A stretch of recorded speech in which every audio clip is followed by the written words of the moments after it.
I was not given a specific topic. I was invited here, but I'm more than happy to have been invited. I've been following your association, and I'm more than pleased with the success that you're having. Within the constituency of Kalani, that is the one thing we've been encouraging, because we feel that if we go back to our childhood days when we lived, most of us, when we lived in the Baintown area, we would have had what you call an informal association. And at those times, you would run crime and everything at a minimum, because everybody essentially knew everybody. And anyone knew moving in the area, you automatically knew. And every home helped each other. And I'm happy that that's happening here. Within the Kalani constituency, we have about 9 associations. We have Oaksfield, Rock Crusher, yourselves, Skyline Ladies, Liz Cunningham, Mr. Marina, Westridge, Proper, Westridge, South, Dignity, which is Carmichael Road, Robinson Province, with that one is out of effect. That's probably the weakest at all. Believe it or not, Rock Crusher is quite strong and effective. And of course, Emerald Coast, that's in the back of South Westridge. They do have an association, so we've been encouraging them. Now, one of the things, I live in Crocker Garden area, and we have an association there also, and it's very, very active.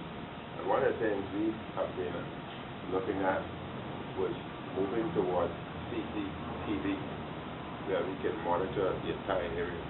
Now, that's expensive, and we've had discussion with police about introducing it there. And we recognize that in some homes are more affluent than others, and it's been informally agreed within the area that those who have more would pay more, and those who have less would pay less. But your basic costs are shared within the entire community. And once we do that, that would be monitored by the police. And therefore, once we reach that stage, at least we would pay only for the introduction and not necessarily monitoring. And I think it's something we need to look at also. I must thank some of the residents at home of the association who was very helpful in the program that we had introduced, food program, where we asked homeowners to donate just 1 can of non-perishable goods twice per year, not more than that, twice per year. And what we do is every month give bags of groceries to individuals within the community who the community feels they're worthy of it. The decision is not made by us, so it's not a political decision. We allow the community to make the decision as to who gets the food. So who would get it, we would never know. The community makes that decision. So, it's been working very well. We've been able to give at least about 4 families within the Kalani constituency grocery every month, thanks to residents who give 1 can every 6 months. So it works out to about 2 cans per year. And we find that even individuals within the Rock Crusher constituency, even they themselves had donated 1 can. That's been working very well. So I thank those in here who have been helpful with that. I think with the association, we have to go a step further. As you know, if you check the news, you find that gas prices going up worldwide.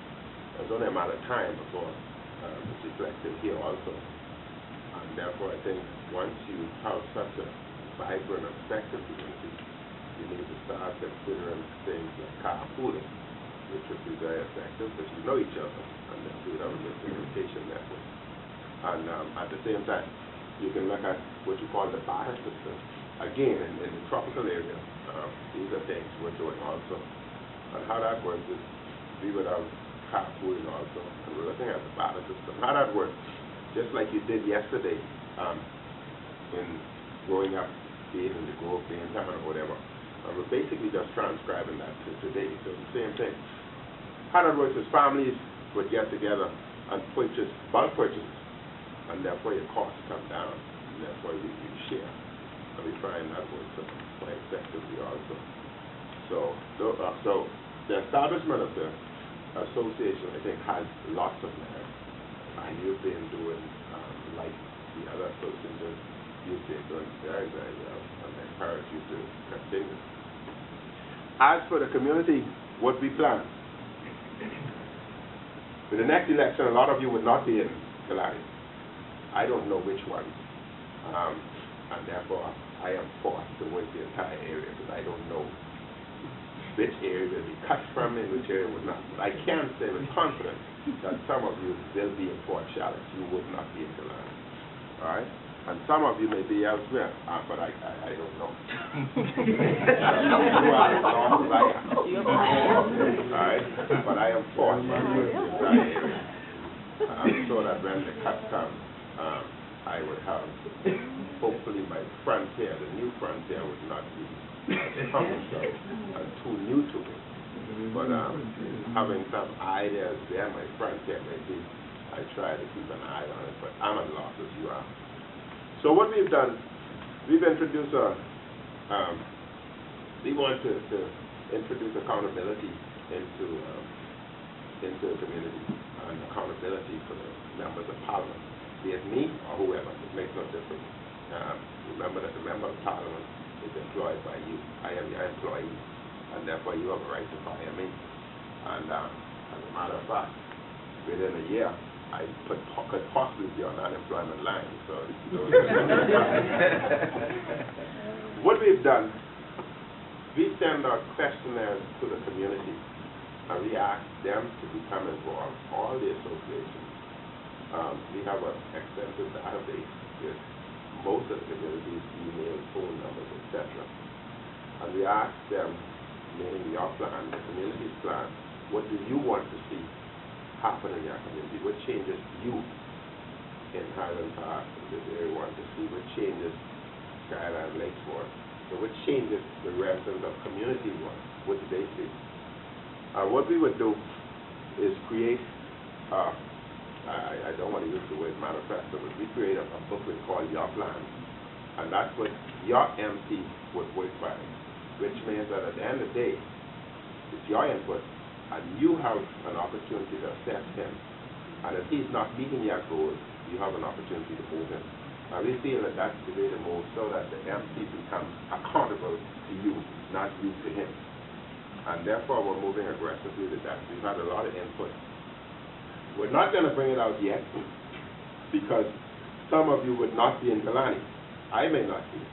And therefore, we're holding that until we know exactly how the cuts go. And then we would put together your plan, and therefore that's what we would live by. I ask that moving forward, I think it's time that you make all members of parliament become accountable, be it me or whoever else. And I think you should ensure that each and every member of parliament is answerable to you, not you to him, so that you can make definitive decisions as to whether or not he's truly representing you or he's representing himself. I think we're moving into a new era now, a new world. And I think Kalani will certainly be the forefront. I think I have a liberal view in that I feel I'm employed by you, and I should not be upset if you fire me. Those are chips that one accepts, and therefore I have a quite liberal view about that. I try to be fair to everyone, irregardless to how you feel about me or whether you vote for me or not. That's totally immaterial, and that's why when we have ensured that your president of all the associations within the Kalani have met with the Bama group, the entire idea was so that the president of Kalani would intimately know exactly what's going on in Bama, and if any job opportunities and whatever, the president can relay that information to their community without the member of parliament getting involved. I just want to say that we're having a town meeting next Thursday at Catharina. And at this town meeting, it's a Kalani constituency town meeting. And I would be bringing the community. up to date on the health of the country. That is, the entire topic would be health today and health beyond. That would be at that negative like Casarilla, Thursday at 7 o'clock. And I would hope that as many of you as possible will come out, because I want to point out a lot of things we do not necessarily understand when we're dealing with health now. But I have a view that the Bahamas can essentially be the health nerve of the entire Caribbean. And then we cannot look at the Bahamas itself based on growth, development, employment, etc. The days of being very eye-open, I think, is over. And we have to look outside. I think I would share those views with you when I talk about health today and beyond. I would entertain as many any questions that you have. I know that there was some concern about the cash for